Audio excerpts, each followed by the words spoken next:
Hey everyone, welcome back to another edition of Teaching from the Living Room.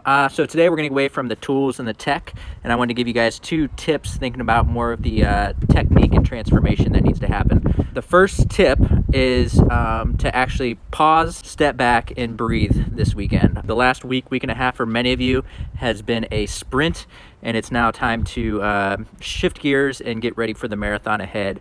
And so that means for a lot of us, taking at least some time this weekend to rest and get ready. So my first tip is just to pause and rest at some point this weekend.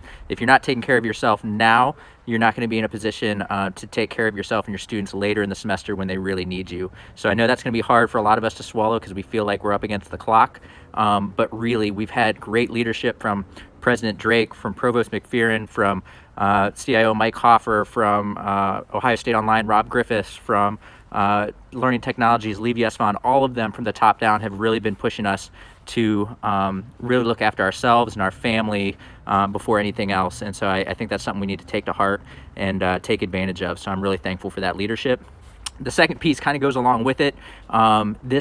So all the students are starting back on Monday, and it's going to be our first week back. And I would say if you're getting ready for that week, to approach that with the mindset of really your first week of the semester and using it as time to review what happened before spring break, and really even thinking of it as a first year experience, freshman seminar, first semester course for that first week.